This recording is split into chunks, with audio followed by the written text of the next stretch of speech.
Goût de luxe Paris, l'émission qui donne le meilleur de la capitale. Karine Vergnol sur BFM Business. Depuis jeudi dernier, Inès de la Fressange a de nouveaux pignons sur rue et c'est un cap important qui vient d'être passé pour la Griffe relancée en 2013. Fabrice Bouet, bonjour. Bonjour. Vous êtes donc le PDG de la société Inès de la Fressange Paris. On précise toujours parce qu'en plus ça se vend mieux à l'international.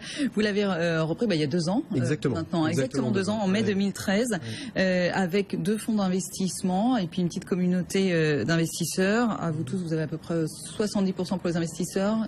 Et 30% pour les fonds d'investissement, c'est ça. Un fonds parisien qui s'appelle Calao Finance et un fonds de Dubaï qui s'appelle The Luxury Fund. Donc vous avez relancé cette marque qui existait déjà, qui avait été endormie, qui avait perdu Inès de la Fressange, etc. Là, vous êtes véritablement avec Inès de la Fressange herself, qui est directrice artistique de la marque, et c'est surtout elle qui souhaitait ça. C'était toute l'idée en tout cas. C'était le projet fonctionnait avec la présence d'Inès. Elle a été active en tant que directrice artistique depuis son retour et puis on a construit autour de tout ce qu'elle représente toute la marque, c'est-à-dire l'incarnation du chic parisien tel qu'on l'aime. Il faut dire que aussi ce chic parisien l'a jamais perdu malgré ces différents métiers, ces différentes casquettes, ces casquettes d'égérie. Quand elle sort son petit bouquin en 2010, La Parisienne, énorme carton. Là, ça c'est plus d'1 million d'exemplaires, traduction dans le monde entier. Ce qui est très intéressant, c'est que ce livre l'a positionné comme l'autorité. Il a finalement théorisé ce qu'elle a toujours été, c'est-à-dire la parisienne au sens complet du terme. Et pour la petite histoire, ce livre a été traduit donc dans 17 langues. Et nous sommes entrés en contact avec Uniqlo parce que le PDG d'Uniqlo l'avait lu en japonais, au Japon en japonais. D'accord, donc on reviendra effectivement, c'est l'une des collaborations actuelles d'Inès de la Fressange avec Uniqlo qui a fait beaucoup de bruit et là aussi qui importe beaucoup. Mais si on regarde la marque elle-même, parce que vous au début c'est votre cœur de métier, votre cœur d'idée c'est vraiment imposer Inès de la Fressange. Donc ça y est, rue de Grenelle, là depuis jeudi, il y a tout l'univers qui existe aujourd'hui Inès de la Fressange. Oui, on avait défini au départ un univers qui était clair mais qui était théorique, qui était celui du chic parisien au sens large, de répondre à toutes les attentes d'une parisienne, à tous ses moments de vie. Et donc on a travaillé depuis 2 ans sur la création des produits. Et puis on a ouvert la semaine dernière, donc il y a un peu plus de 3 jours, un écrin qui permet de les exposer tous, mais aussi de créer un univers. Ça va au-delà de nos simples et nos propres produits pour en rajouter d'autres et puis créer un monde qui est celui d'Inès de la Fressange Paris et qui est celui du chic parisien comme nous on le conçoit. Alors on y trouve quoi? D'abord ce que vous aviez déjà relancé, c'est-à-dire plutôt du côté de l'accessoire, de la on a apporté, nous on considère que les 3 principales catégories, et c'est d'ailleurs les 3 principaux marchés, seront, en dehors du parfum que je mets un petit peu à part, seront le prêt-à-porter, la maroquinerie et les souliers. Et ces produits-là, nous ne les avions plus. Donc on les a totalement recréés. Donc on a créé une ligne de prêt-à-porter, une ligne de maroquinerie, des lignes de souliers, et puis on l'a complété par des accessoires de très bon niveau, des bijoux, des lunettes, de la soie, de l'écriture. Et autour de ce qui est le cœur de la marque, on a donné carte blanche à Inès elle-même pour aller choisir des produits qui allaient compléter son monde et en faire quelque chose de tout à fait inimitable, avec une diversité d'offres assez incroyable qui va le premier produit coûte 1 €, c'est un crochet cuivré, et puis on a nos propres produits ou des parures de lit ou des sacs en lézard qui valent évidemment un petit peu plus cher que ça. Alors effectivement plutôt côté déco, des vases siglés Tinja, du linge de maison, linge particulier, des balais même d'André Jardin, des gadgets de chez Happy Shop et même de l'huile d'olive. De l'huile d'olive qui alors ne venait pas aujourd'hui parce qu'elle est en rupture, elle s'est vendue extraordinairement bien. Donc, nous avons recommandé, ça va arriver vite. C'est ça, les choses vont vite. Si on reprend les autres points, parce que ça effectivement c'est un univers un petit peu à part, mais tout ce qui est donc lunettes, foulards, bijoux, papeterie, etc. Comment c'est géré ça? C'est géré en interne? C'est de la licence? Oui, alors ce qui était extrêmement important, c'est que la création soit faite en interne. Donc on a un studio interne, Inès de la Fressange est notre directrice artistique, mais non, on a un studio interne dirigé par une jeune femme talentueuse qui s'appelle Fleur de Méry et qui crée la totalité des produits. Donc il y a un fond commun, tout vient de la même origine. Ensuite, soit nous les faisons nous-mêmes, ou nous les faisons faire nous-mêmes, soit nous nous adressons à des spécialistes. Pour les lunettes, par exemple, on a choisi un spécialiste spécialiste de la lunette qui est un jurassien, Albin Paget. Pour les bijoux, c'est GL Bijoux en Ardèche. Et la maroquinerie que nous avons décidé de faire nous-mêmes, on a choisi là aussi des établissements en priorité français, Maroquinerie Thomas, IDMC à Limoges. Voilà, donc tout part d'une création qui est complètement internalisée et on choisit ensuite nos partenaires, soit on leur délègue beaucoup de choses, soit on délègue un petit peu moins de choses. Et autant que faire se peut, fabrication française? Ah oui, alors on privilégie la fabrication française, pas toujours possible, mais c'est toujours la première option en tout cas. Et c'est le cas assez souvent, je vous dis, la maroquinerie est faite en France, les lunettes sont faites dans le Jura, les bijoux en Ardèche. Il y a aussi, les vêtements sont en partie faits en Europe, en dehors de France, mais on reste très majoritairement européen. Ah oui, parce que c'est ça la grande nouveauté quand même, Fabrice Bouet, c'est que du coup on a le prêt-à-porter aussi, prêt-à-porter haut de gamme, voire prêt-à-porter de luxe, on peut dire. Donc là vous avez recréé un dressing, une ligne. Oui, alors le prêt-à-porter, il a quelques caractéristiques. D'abord, c'est le vestiaire de la Parisienne, donc il couvre à peu près tous les besoins de la Parisienne, autour d'une 60aine de modèles qu'on décline de manière inhabituellement variée. C'est-à-dire un même modèle va se décliner en couleurs, matières et tissus de façon très très large. Et puis, on a des pièces qui sont pour la quasi-totalité produites en série limitée, numérotée. Donc chaque étiquette comporte un numéro, ce qui est assez extraordinaire. On sait qu'on achète une pièce qui, si elle n'est pas unique, en tout cas est rare. Et puis ça va jusqu'à des pièces uniques qu'on fabrique dans notre propre atelier avec des premières mains qui viennent de différents univers. On a d'excellentes capacités de création et de production. Et Inès de la Fressange a monté les marches à Cannes à 2 reprises il y a quelques semaines. C'était ses créations. Avec des robes qui avaient été créées par notre studio, avec Inès, mais créées par notre studio et réalisées intégralement dans notre atelier. Donc des pièces tout à fait uniques. Belle visibilité là. Oui, magnifique, magnifique. Et nous vendrons des pièces uniques dans le magasin, fabriquées dans l'atelier et vendues immédiatement. Donc là, la numérotation, c'est 1 sur 1. Mais est-ce qu'on ne brouille pas un peu le message, Fabrice Bouet, quand on vend du crochet à 1 euro et de la haute couture finalement, parce que ce que vous me dites là, c'est de la haute couture.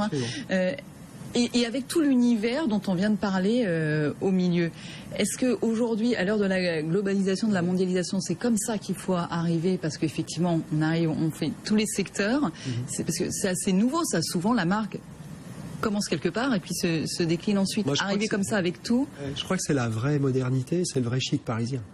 C'est d'arriver à mélanger, et Inès a été précurseur en ce sens, d'arriver à mixer des choses extrêmement diverses avec un goût qui est le goût proposé donc par Inès de la Fressange à Paris, mais de les mixer, de ne pas s'attacher au prix des choses, mais plutôt à l'envie qu'on a de les porter ou de les avoir chez soi. C'est Inès qui est la première à porter un jean et un t-shirt blanc avec un tailleur Chanel. Et elle a changé la vision des choses. C'est ce qui se perpétue aujourd'hui. D'ailleurs, oui, égérie Chanel, égérie L'Oréal. Et justement, cette rencontre avec Uniqlo, assez improbable. Au départ, on se dit, qu'est-ce qu'ils vont faire ensemble, ces deux-là? Oui et non, parce que finalement, maintenant que c'est fait, tout le monde comprend que c'est évident. Non, Uniqlo est un très grand fabricant qui fabrique des produits d'excellente qualité, qui les mondialise et qui avait envie de rajouter à la qualité de ses produits une inspiration, une touche française. Et vu de notre côté, c'était l'occasion de faire voir au monde entier, d'un seul coup, avec quelques mois à peine après la reprise de la marque, ce que nous savions faire et de le montrer à des centaines de milliers de femmes dans le monde entier et de le rendre très accessible. C'est donc une collaboration qui s'est extrêmement bien passée. Ça fait 4 saisons, c'est terminé ou... Non, c'est pas terminé puisqu'on présente une collection. Ça se terminera un jour, ça n'a pas vocation à durer éternellement, mais nous sommes très heureux de la façon dont ça s'est passé et très heureux que ça se poursuive encore aujourd'hui. Vous verrez que la prochaine collection est absolument remarquable. Et puis ça fait des royalties aussi, parce que c'est vous qui gérez tout ça, comme les autres. Ça génère quelques revenus, mais je dirais qu'il y avait d'abord un intérêt de principe. Uniqlo, ça c'est le plus gros, hein. Il y a 300 magasins à travers le monde, sur les 5 continents. Il y a Fifi Chachnil aussi pour la lingerie. Oui. Et alors plus inattendu, il y a de la voiture, aussi de l'automobile, avec DS par exemple. Fifi Chachnil, c'est une merveilleuse rencontre entre Inès et Fifi qui dessine de la lingerie et des tenues d'intérieur, des maillots de bain, et qui a accepté pendant 2 saisons de dessiner des collections pour nous.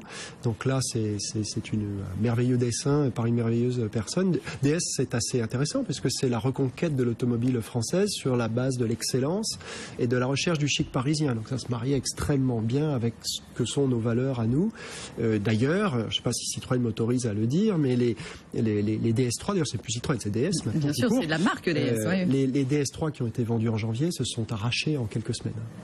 Ah oui. Il n'y en a plus. Là aussi, relance d'une marque, lancement d'une marque, puisque ce n'était qu'une ligne DS et ils en ont fait une marque aussi belle réussite. Donc tout ça, ça fait rentrer quand même un petit peu d'argent aussi, ces collaborations. Il y en a d'autres dans l'idée, Fabrice Boué, qui vont venir? Il y en aura d'autres parce que c'est dans la nature de la marque d'être ouverte sur les collaborations. En ce moment, il y a Uniqlo qui se poursuit, mais il y en aura d'autres. Ça fait partie de l'ouverture de la marque. Voilà, ce qui ne nous empêche pas de nous concentrer sur nos produits. Alors justement, cette boutique, on imagine qu'elle va apparaître toute seule. Cette boutique, les ambitions, Alors d'abord, c'est un écrin qui permet de montrer la marque. De même d'ailleurs que le site web permet de montrer la marque exactement comme on a envie qu'elle soit montrée. Absolument, site de e-commerce qui a été ouvert par notre équipe il y a quelques semaines à peine. Donc on a ces deux. C'est une sorte d'acte fondateur à la fois d'être présent sur le web et d'être présent physiquement en magasin. Mais vous avez raison, c'est un tremplin pour aller conquérir le monde. On a envie de reproduire, d'avoir des maisons Inès de la Fressange à d'autres endroits dans le monde et on s'aperçoit qu'il y a des gens qui ont envie d'en ouvrir dans le reste du monde. Donc pour nous, c'est extrêmement important en tant que lieu de vente, mais aussi en tant qu'ambassade, que représentation de la marque. C'est quoi, Asie d'abord? Oui, on aura envie de planter le drapeau de la marque j'allais dire dans le monde entier. Probablement qu'en Asie, les choses peuvent aller assez vite. Il y a une grande affinité entre notre marque et le Japon, mais également Hong Kong, la Chine, la Corée, mais aussi Dubaï et les pays du Golfe, et puis un historique très prometteur aux États-Unis, ainsi que dans les grands pays d'Europe. Donc vous voyez qu'on est plutôt large. Et moi, je m'attends à voir des maisons Inès de la Fressange dans une dizaine de pays assez rapidement. C'est ça, à quelle échéance? Je pense que si les choses se passent comme on l'espère, à partir de l'année prochaine, 2016, on devrait commencer à voir des ouvertures. Donc uniquement à l'international, pas d'autres en France? Non, on a des gens qui sont venus nous voir et s'ils respectent nos critères de qualité et puis de présentation de la marque, il n'y a aucune raison qu'il n'y ait pas dans les grandes villes françaises des représentations de la marque. On préfère qu'il y ait la totalité de l'univers parce que c'est comme ça qu'on l'exprime le mieux, mais on pourra également, ne serait-ce que dans les grands magasins parisiens, avoir nos produits phares présents assez rapidement. Donc il est de corner aussi dans les grands magasins? Oui, c'est ça, le corner ou d'une partie de la marque. Oui. Justement, est-ce que vous allez vous développer? Vous parliez du parfum tout à l'heure. Est-ce qu'on peut repartir aussi sur les arbres de la table, le bagage? On a parlé à un moment donné des vêtements pour hommes, pour enfants. Oui. Tout ça, vous allez faire? Ça fait partie des choses qu'on a définies au départ comme étant compatibles avec notre marque, cohérente avec la marque, et donc on le fera. On le fera au rythme qui est le nôtre, et également au rythme des rencontres avec des partenaires. Oui, parce que pour les licences, il ne faut pas se tromper non plus. Il ne faut pas se tromper. Ouais. Non, il ne faut pas se tromper, et même si on contrôle beaucoup de choses, puisque la création vient de chez nous, il faut effectivement trouver les bons partenaires, ceux qui ont les reins aussi suffisamment solides pour développer la marque à l'international. Il faut produire aussi après. Il faut produire, il faut vendre. La principale difficulté, à mon sens, est la commercialisation. Et comme on a une marque qui a un vrai potentiel mondial, il faut réussir ça. On ne se rend pas compte, moi j'étais frappé par le PDG de Fosun, là, ceux qui ont repris le Club Med, qui disait: vous ne réalisez pas, vous Français, la force des marques françaises à l'international. Et dans les marques françaises qui représentent Paris, a une puissance extraordinaire. Moi, je m'en rends compte à chacun de mes contacts ou de mes voyages internationaux. C'est ça qu'il faut exploiter. On a quelque chose de très très fort. Il faut absolument le potentialiser maintenant. Et le chiffre d'affaires, alors, Fabrice Boué, est-ce que vous êtes dans les clous? La rentabilité, ce sera pour quand? Oui, on est dans les clous, même un petit peu en avance, où nous devrions être totalement... On investit beaucoup en ce moment, évidemment, à la fois dans l'ouverture du magasin, mais dans la création des produits. Lancer des lignes de prêt-à-porter, c'est quand même assez coûteux, même si on calibre nos investissements convenablement, et je pense qu'on gère convenablement nos moyens, et on n'est pas du tout dans la démesure, bien au-delà, bien au contraire. Malgré tout, il y a des investissements importants. Je pense qu'à partir de l'année prochaine, on peut être rentable, en tout cas en deuxième moitié d'année 2016. C'est ce que j'ai dit à mes actionnaires, ce que je leur redirai dans quelques semaines. Mais justement, à propos de vos actionnaires, juste pour en citer quelques-uns parmi les particuliers, Geoffroy Roux de Bézieux, Christophe Cuvillier, Didier Quillot ou encore Christophe Chenu, j'imagine que chaque chacun d'entre eux, et vous-même, Fabrice Boué, bien sûr, passé par des grandes marques comme Lancôme, Hermès ou L'Oréal, vous arrivez avec votre savoir-faire. Je pensais aux licences, par exemple, quand on vient de chez Lacoste, on sait bien comment ça fonctionne aussi. Chacun arrive aussi avec justement son background, et ce qu'il faut faire et pas faire. Non, il y a une très bonne interaction entre nos actionnaires et nous-mêmes, et des très bons échanges. Donc, puis parfois, effectivement, des petits coups de pouce qui peuvent nous aider, en tout cas des bons conseils. Ouais. Dernière question, Inès de la Fressange, bien sûr, elle fait tout ce dont on a parlé aujourd'hui, toutes ces collaborations. Elle est aussi gérée justement pour L'Oréal, elle est aussi toujours avec Roger Vivier. Comment on gère cette Inès de la Fressange, qui est une personne et une marque en même temps? Comment on gère ça? Moi, je trouve que c'est un énorme avantage. Ça fait rayonner finalement le nom d'Inès de la Fressange. Et vous savez, la plupart des grands créateurs ont des activités diversifiées. Et je pense que c'est très bon. Ils se nourrissent aussi, ils apportent leur talent dans différents univers. Clairement, pour nous, c'est un immense avantage. C'est de la visibilité. C'est de la visibilité, c'est de la cross-fertilisation, je sais pas comment, je cherchais le mot français, j'ai pas trouvé, mais peut-être que ça se comprendra, qui fonctionne extrêmement bien. Et puis il faut évidemment qu'il y ait cohérence entre tous ces univers, mais c'est le cas. Combien il y a de salariés aujourd'hui? Alors on est une vingtaine de salariés aujourd'hui, puis je pense qu'on n'a pas vocation à embaucher nous directement des milliers de personnes, mais on en embauchera un petit peu plus, et puis on en fait travailler beaucoup. Et oui, ce dont vous parliez tout à l'heure, tous les... Oui, on a choisi d'externaliser la plupart des choses tout en contrôlant tout, donc on fait travailler pas mal de monde. Et on en est très fiers puisqu'on est parti de zéro il y a 2 ans et que la marque, c'était, en l'absence d'Inès, c'était totalement endormi. Combien c'est 150 millions d'euros de chiffre? Alors ça, c'est le chiffre d'affaires déployé en valeur retail, donc c'est les sommes qui sont dépensées par des hommes ou des femmes dans le monde entier pour acheter des produits qui portent la marque. C'est malheureusement pas ce que nous encaissons nous. La suite, après la rue de Grenelle, on va voir comment ça évolue. Notre petit questionnaire sur Paris. Goût de luxe Paris, Paris en question. Fabrice Boué, quel est votre quartier préféré à Paris? Alors, est-ce que je peux avoir 2 réponses? Bah allez. Non, on adore le quartier où on a implanté la boutique, qui est le rive gauche, le centre de la rive gauche, le Saint-Germain. Donc s'il faut choisir, c'est ici que j'aurais envie c'est le quartier que j'ai envie de citer pour son bouillonnement, son inspiration permanente, sa stimulation, et on est très heureux d'y arriver depuis 3 jours. Très Inès de la Fressange. Et alors le deuxième, rapidement? Ouais, j'aime beaucoup le côté de la place des Victoires, de la rue du Mail, où nous avons installé nos bureaux. Où il y a c'est le Paris d'avant, le Paris qui se nourrit aussi de création, et puis aussi un peu de grandeur. Voilà. Est-ce que vous êtes plutôt comédie musicale ou comédie française? Plutôt comédie française. Même si la prochaine que j'irai voir est pas forcément une comédie, c'est la loi du marché, de Brisé avec Vincent Lindon, voilà. Et puis qui est-il de l'autre côté du périph' selon vous? La verdure, l'oxygène.